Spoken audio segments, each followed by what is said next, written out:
우리 앞뒤 좌우로 함께 잠시 인사했으면 좋겠습니다. 잘 오셨습니다. 잘 오셨습니다. 네. 그리고 이렇게 인사했으면 좋겠습니다. 성령님이 함께 하십니다. 성령님이 함께 하십니다. 네, 감사합니다. 네, 오늘은 성령님 시리즈 두 번째, 성령님은 무엇을 하시는지에 대한 부분을 나누고자 합니다. 여러분, 제가 얼마 전에 챗 GPT에게 물어봤어요. 소망에 관해서. 굉장히 답을 잘하더라고요. 그러니까 소망에 관한 이론적인 내용을 잘 정리해 준 거예요. 소망에 대해서 생각을 하고 있는 거예요.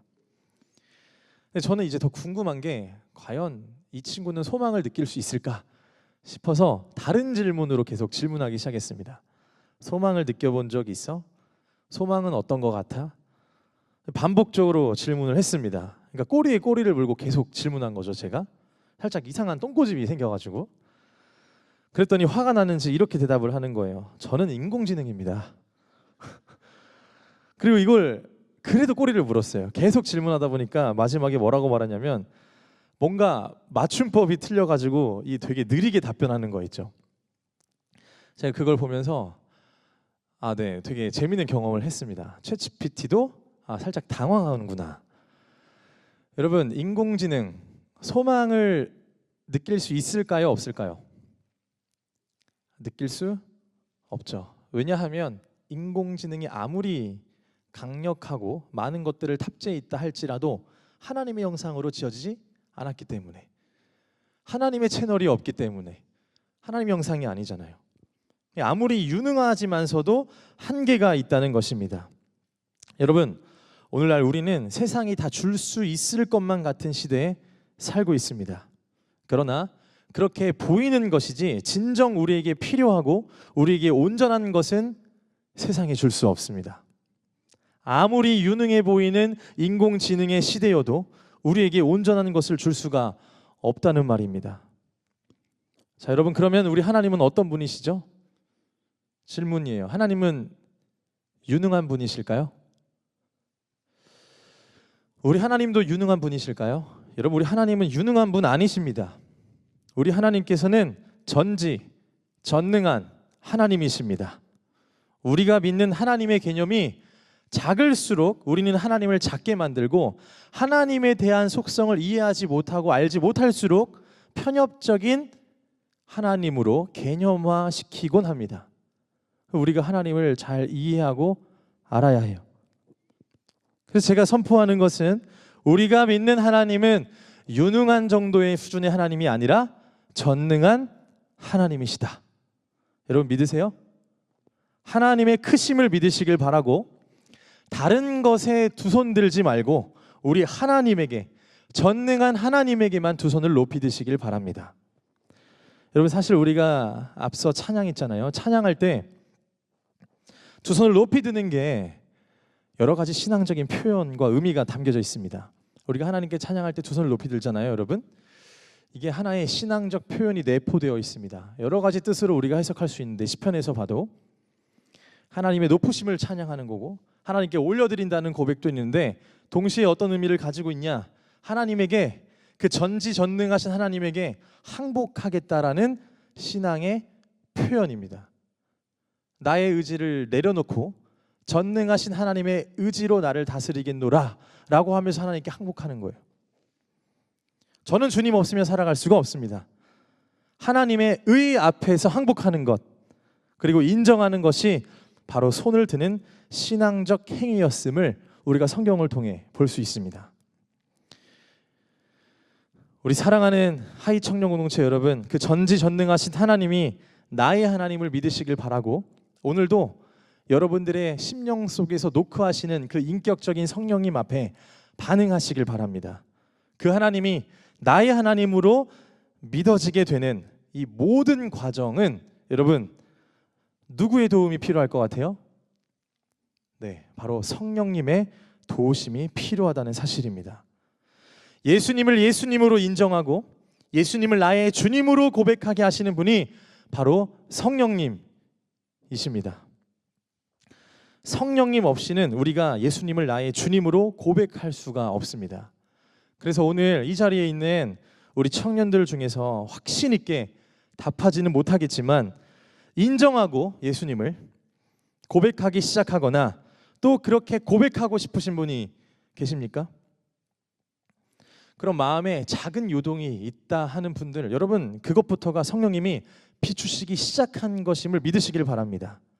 그리고 더불어 이해되지 않는 분들도 있을 거예요. 이 부분은 내가 믿으면서도 이해가 안 되고 하나님이 어떤 분이신지 모르겠다라고 제끼고 넘어가고 선택적으로 믿는 지체들도 있을 것 같아요. 그러나 여러분께 권면하고 싶은 것은 그럼에도 불구하고 전지전능한 하나님께 마음을 여시길 바라고, 그리고 이해되지 않는 영역이 있다면 이렇게 생각하면 돼요. 이 부분은 이해를 초월한 영역이구나 하고 하나님의 전지전능하심 앞에 믿음으로 반응하시길 바랍니다. 여러분, 우리 하나님은 상식적인 하나님이시면서도 동시에 초상식의 하나님이시잖아요. 우리의 생각과 우리 이성을 뛰어넘는 하나님이시잖아요. 우리가 다 이해할 수 없고 다 반응할 수 없어도 그걸 초월하는 영역이 있으신 분이 바로 전능한 하나님이에요. 그래서 믿음을 초월하는, 이해를 초월하는 부분이 있다면 그것은 이해의 영역이 아니니 믿음으로 반응하는 여러분 되시길 주님의 이름으로 축복합니다. 우리 성령님께서는 상식과 논리를 초월하시는 분입니다. 근데 세상에서는 이 논리를 궤변이라고 말해요. 정신승리라고. 그러나 성령님에게 붙들린 자들은 얘기할 수 있는 거예요. 하나님이 살아계시다고, 하나님 내 안에 계시다고, 그리고 예수님이 우리의 구원자라고 얘기할 수 있는 거예요. 이 모든 것들을 가능하게 만드시는 분이 성령님이에요. 그러니까 여러분, 우리가 성령님을 모독하거나 무시하거나 홀대해서는 안 돼요. 인격적인 성령님이 우리의 눈치 보시면서 두드리시고 다스리시고자 문 앞에 계시는데 우리가 늘 하대하고 홀대하는 거예요. 성령님 보시기에 합당하지 못한 예배자의 모습과 성령님 보시기에 역겨운 모습도 우리가 행할 때가 종종 있는 거예요. 성령님 제발 그만 계시라고요. 가만히 계시라고요. 손대지 말라고요. 간섭하지 말라고요. 이러는 거예요. 성령님이 슬퍼하십니다. 지난주에 우리는 성령님이 누구신지를 나눴습니다. 여러분, 성령님은 어떤 파워와 에너지의 도구가 아니라 뭐라고 했죠? 성령님은 하나님이시다. 여러분들 머릿속에 지우개가 있는 거 알아요? 내 머릿속에 지우개. 성령님은 뭐라고요? 하나님이시다. 어떤 우리의 소유물이나 자판기가 아니라 바로 성령님, 하나님이라고 얘기했습니다. 두 번째로는 우리 성령님은 인격적이시라고 표현했습니다. 인격적이신 성령님, 그분이 가지고 있는 말할 수 없는 탄식, 그리고 그분의 뜻, 그분의 간구, 여러분 이런 것들은 인격적이시지 않고서는 할 수가 없는 모습이에요. 사실 하나님은 신격이잖아요. 인격을 넘어서 신격이시기 때문에 인격적이실 수도 있는 분이에요. 우리가 그분의 인격과 신격을 따를 수는 없지만 우리를 공감하시는 분, 나란히 같이 걸어주시는 분, 곁에 계시는 분, 그리고 바라보시면서 우리의 연약함을 채울하시고 동정하시며 말할 수 없는 탄식으로 간구하시는 분, 바로 인격적인, 우리가 따르고 순종해야 할 인격적인 성령님이라고 얘기했습니다. 그리고 세 번째로는 우리 성령님은 파라클레이토스, 위로자, 도우시는 분이라고 얘기했습니다. 여러분, 성령님이 지금 이 순간에도 보이진 않지만 옆에 계셔서 이 자리에 함께 하시며 말할 수 없는 탄식으로 우리를 위해 친히 간구하고 계심을 믿으십니까? 믿으시길 바랍니다. 제가 믿음을 강요할 수 있는 존재는 아니지만 선포할 수는 있잖아요. 성경에 있는 말씀 그리 하시대요. 성령님이 우리와 함께하고 계시고 우리를 위로하고 우리를 중보하고 우리를 도우시는 분이라고 얘기하고 계십니다. 그래서 우리가 저번 주에는 성령님이 누구신지에 대해서 이야기했고, 오늘은 성령님이 그러면 무엇을 하시는 분이신지 이야기하고자 합니다. 성령님이 하시는 일들이 정말로 많겠죠, 여러분? 정말로 내주하시고 함께 하시고 인도하시고 거듭나게 하시고 깨닫게 하시고 보여주시고 정말 다양하게 많을 건데 오늘 세 가지로 나눠서 여러분께 나눠보고자 합니다. 첫 번째로는 따라해 보겠습니다. 가르치시며 생각나게 하시는 분. 오늘 본문 14장 26절인데 제가 한 번 더 읽어보겠습니다. 보혜사 곧 아버지께서 내 이름으로 보내실 성령 그가 너희에게 모든 것을 가르치시고 내가 너희에게 말한 모든 것을 생각나게 하리라. 보혜사 성령님의 기능에 대해서 이야기하고 있습니다. 여러분, 이 본문이 어떤 배경이냐면 일단 예수님이 곧 십자가를 지시고 제자들을 떠나실 상황이었어요. 제자들은 어땠을까요? 두려웠을 것입니다. 불안하고 떨었어요. 그때 예수님께서는 약속해 주십니다. 보혜사 성령님을 보내겠다. 이 성령님은 어떤 분이시냐? 예수님이 하셨던 그 일을 그대로 이어받아서 하는 하나님이세요.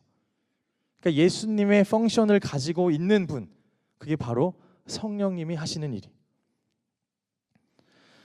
예수님이 하셨던 그 기능을 그대로 이어서 진행하시는 분이 바로 성령님이라는 거예요. 말씀을 통해 우리에게 가르치시고 또 그 가르쳐 주신 말들을 생각나게 해주시고 그리고 해야 할 말도 주신다는 겁니다. 한 신학자가 이런 말을 했습니다. 두 가지 극단을 피해야 한다. 하나는 성령 없는 말씀이고 다른 하나는 말씀 없는 성령이다. 전자는 메마르고 죽었으며 후자는 불완전하다. 말씀과 성령이 두 가지가 너무나도 중요하고 필요하다는 거예요. 여러분, 우리가 하나님 성령님을 난감하게 하실 때가 있다고 저는 생각해요. 그게 어떤 거냐면 지금 앞서 얘기한 것처럼 말씀과 기도, 말씀과 성령이 중요하잖아요. 근데 성령님을 난감하게 하실 때 그게 뭐냐면 우리 안에 말씀이 없을 때 그때 성령님이 난감하실 것 같아요. 왜냐하면 우리 안에 말씀이 장전되어 있으면 우리가 두려울 때 이사야 말씀이 딱 떠오르는 거예요. 그리고 내가 외롭고 지치고 혼자라고 생각할 때 이 마태복음 1장 23절 임마누엘이 딱 떠오르는 거예요. 그러니까 성령님이 우리 마음속에 있는 말씀만 딱 터치해 주면 돼. 근데 우리 안에 말씀이 없으니까 성령님이 너무 난감하셔가지고 사람을 통해서 일하시기도 하는 것 같아요. 물론 사람을 통해서 우리를 깨닫게 해주시고 가르쳐 주시고 보여주시는 것도 너무 좋은데 때에 따라서는 성령님이 이 말씀이 없으니까 여기 앞에 있는 희원이 통해서 얘기하고 순찬이 통해서 얘기하고 막 그러는 거예요. 그것도 너무 귀한데 우리 안에 무엇이 있어야 된다고요? 말씀이 있어야 된다. 성령님이 터치해 주실 때 그리고 어두울 때 내 영적인 무거움이 짓눌려 무너질 것만 같을 때 그때에도 우리를 위해 친히 간구하시는 성령님을 보며 기도할 때 우리 마음속에 말씀을 확 주시는 거예요. 터치하시고. 근데 우리 안에 없는 걸로는 하나님이 사용할 수가 없어. 우리 안에 직통계시로 이 말씀에 대해서 하나하나씩 한 글자씩 주시지 않아. 우리 안에 있는 말씀을 생각나게 하시고 깨닫게 하시는 분이 성령님이라고 얘기하시는 거예요. 그러니까 우리도 준비해야 돼요. 말씀을 잘 묵상해야 합니다. 그래서 이 두 가지의 극단을 잘 생각하시길 바랍니다. 첫 번째가 뭐라고요, 여러분? 어떤 일을 하시죠? 성령님이 가르치시고 생각나게 하시는 거예요. 그리고 중요한 순간에 해야 할 말 할 때 저는 이런 거 되게 종종 느끼는 것 같아요. 신방할 때나 그리고 우리가 또 선교를 가게 될 텐데 중요한 순간에 해야 할 말, 제 안에 부족한 지혜로 어떤 마음을 헤아리고 이야기하겠어요, 하나님에 대해서. 그때 간구하고 기도할 때 주시는 마음들이 조금씩 있는 것 같아요. 그러니까 우리 성령님께서는 여러분 두려워하지 마세요. 어떤 상황에서든지 성령이 옆에 계시니까 주님 가르쳐 주시고 또 생각나게 해주시고 깨닫게 하시는 분 아니십니까? 도와주세요. 우리 마음 가운데 지혜와 명철을 더해주시며 우리 입술을 열어 고백하게 하실 것입니다. 두 번째로 따라해 보겠습니다. 예수님을 증언하시는 분. 네, 예수님을 증언하시는 일을 하시는 분이 바로 우리 성령님이십니다. 그게 요한복음 15장 26절인데 제가 한번 더 읽어볼게요. 내가 아버지께로부터 너희에게 보낼 보혜사 곧 아버지께로부터 나오시는 진리의 성령이 오실 때에 그가 나를 증언할 것이요. 그가 나를 증언하실 것이요. 여러분, 성령님은 예수님을 드러내는 일을 하십니다. 그러니까 성령님의 사역 가운데 사람이 드러나고 사람이 빛나고 예수님을 손님이나 들러리로 만들어버린다면 여러분 그것은 성령의 역사일까요? 아닐까요? 아니죠. 성령님의 역사를 흉내내고 있을 수도 있어요. 연기죠.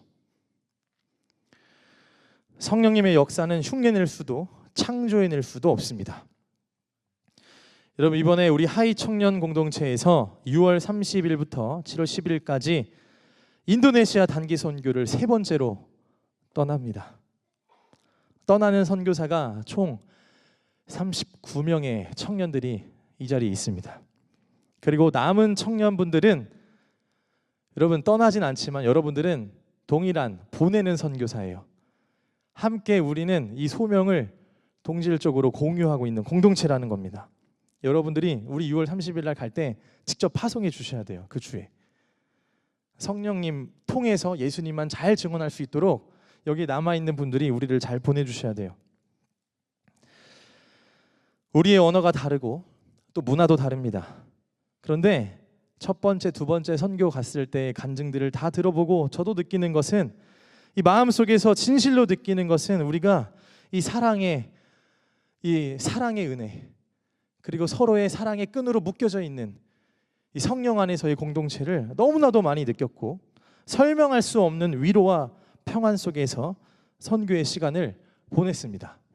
이번에도 그러한 은혜가 정말 폭포수처럼 부어주시리라 간절히 기도하고 믿어 의심치 않습니다. 여러분 아멘이십니까? 그렇게 기도해 주시기를 바랍니다.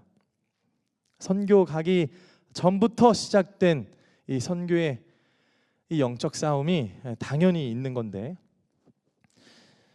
이것을 위해 잘 감당해내고 있는 팀장을 비롯한 임원들이 너무 앞장서서 기도하며 이끌고 있습니다. 무엇보다 여러분들의 충보와 사랑이 많이 필요합니다.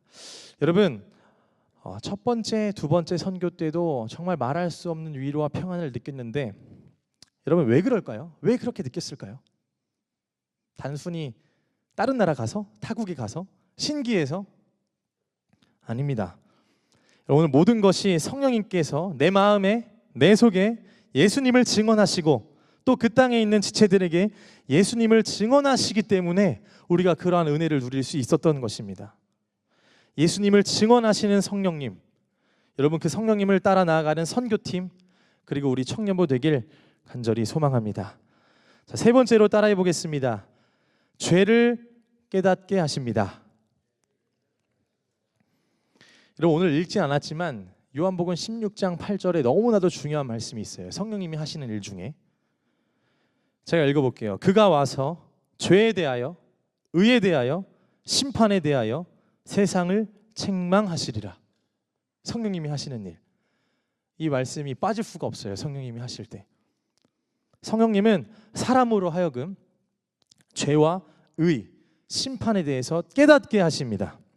우리의 죄가 무엇인지, 그리고 의가 무엇인지, 하나님의 뜻이 무엇인지, 그리고 심판이 무엇인지에 대해 깨닫게 하십니다. 여러분 죄에 대해서 깨닫게 해주시는 것, 그리고 하나님의 의에 대해서 깨닫게 해주시는 것, 그리고 하나님의 심판에 대해서 때에 따라 두려움과 여러 가지의 마음을 느끼게 하는 것, 이 모든 것들이 성령님이 깨닫게 해주시는 거예요. 여러분들이 스스로 창조해낸 경외와 두려움과 아름다움이 아니에요. 하나님이 비춰주신 거예요. 여러분 성령님이 하시는 일은 죄를 깨닫게 해주시는 분입니다. 이를 위해서 우리가 성령님을 잘 모셔야 돼요. 여러분 우리가 신앙생활 할 때 죄에 대해서 무감각해지는 것만큼 심판이 없습니다. 그리고 그거는 죄에 대해서 무감각해지고 스스로가 죄인이라고 못 느끼는 것은 은혜가 아니라, 평안한 상태가 아니라, 여러분 그거는 지금 살짝 저주에 가까워요. 심판에 가까운 거예요. 내버려둔 심판. 우리가 늘 죄인임을 잘 생각해야 돼요. 근데 죄인인 것과 동시에 어떤 걸 생각해야죠? 성령님은 너 죄인이야 하고 끝나는 분이 아니에요. 죄인인데 하나님의 사랑과 은혜로 우리를 의인으로 칭하여 주셨잖아요. 그 의인을 인지시켜 주시는 분이 또 성령님이십니다. 1907년에 평양에 대부흥운동이 있었습니다. 그때 우리나라에 있는 모든 그 기독교인들이 평양 대부흥운동을 통해 성령님의 임재 가운데 모두가 성령의 운동이 시작돼요. 근데 그 별명이 뭐냐면 성령 운동이 아니라 회개의 역사예요. 회개의 운동이 일어났어요. 모두가 다 하나님 앞에 이거는 남 탓하지 말자. 누구 잘못이 아니다. 이 국가를 위해, 이 나라와 이 민족을 위해 내가 먼저 회개해야 된다라고 엎드렸던 그 사건이 바로 1907년 우리나라에서 평양에서 일어났던 일입니다. 여러분, 성령님이 우리의 죄를 깨닫게 하실 때 그걸 넘어서지도 말고 방치해 두시지도 마시길 바랍니다. 죄와 의, 심판이 무엇인지에 대해 가르쳐 주시고 깨닫게 하실 때에 회개할 때 회개해야지 넘어가고 방치하면은 여러분 영적 괴물이 될 수 있어요. 정리하겠습니다, 여러분. 오늘은 이후에 이제 오후에 또 중요한 집회가 있습니다. 그래서 빨리 말씀을 마무리하고자 합니다. 여러분, 성령님이 하시는 일 세 가지. 첫 번째 뭐였죠? 가르치시고 깨닫게, 생각나게 하시는 분, 깨닫게 하시는. 두 번째는요? 네, 성령님이 여러분들을 통해 예수님을 증언하는 은혜가 있기를 축복합니다. 세 번째는요? 네, 죄를 깨닫게 하시는 분입니다. 이 성령님이 누구신지도 알고 성령님이 하시는 일도 무엇인지 잘 알고 한 주간 성령님과 동행하며 사시길 바랍니다. 정리해서 말하면 여러분, 십자가의 사건은 딱 한 번밖에 없었어요. 그런데 성령님께서는 오늘도 이 십자가 사건을 다시 한번 반복시키고 또 현재화시키는 일을 하십니다. 어디에서? 우리 마음속에서. 너를 위해 예수님이 죽으셨다라는 사실을 인지시켜주고 계세요. 어떤 죄인이라도 의롭다함을 얻게 해주시는 분, 십자가의 은혜를 배송시켜 주시는 분, 여러분 성령님이세요. 이를 통해 우리는 의롭다함을 얻었습니다. 이거는 나의 의로 만들어낸 의가 아니라 주님의 의, 성령님이 주신 의로 말미암아 가능합니다. 여러분, 이 의는, 이 구원은 착각하지 마십시오. 취소되지 않습니다. 그리고 무너지지 않습니다. 한번 인치신 성령님의 이는 여러분 죽는 그날까지 여러분들을 회초리를 들어서라도 어떻게 해서든지 여러분들을 회복시키고 예배자로 인도하실 분이 바로 우리 성령 하나님이십니다. 성령 하나님을 통해 예수님을 더욱더 바라보시길 바라고, 성령님이 누구신지를 잘 이해하고 성령님이 하시는 일을 통하여 이 시대 가운데 다시 한번 이 평양 대부흥 운동과 같은 일들이 우리나라 이 민족 가운데 먼저 내 안에, 그리고 우리 교회 가운데, 우리 청년 공동체 가운데 있기를 주님의 이름으로 축복합니다. 다음 세대 하는데 여러분, 우리 세대부터 해야 합니다. 우리 세대, 우리가 못하는 거 다음 세대에 미루지 말고 우리 세대부터 성령 하나님 역사하여 주시고 성령의 바람으로 채워주시옵소서. 그리하여 이 시대가 주님 부디 거룩한 세대 되게 하여 주시옵소서. 이러한 여러분 기도 제목이 있기를 축복합니다. 우리 이 시간 함께 찬양하겠습니다. 우리 함께 찬양할 텐데 우리 저번 주에 했던 찬양입니다. 성령의 바람이라는 찬양 부르시면서 함께 기도하며 나아가겠습니다.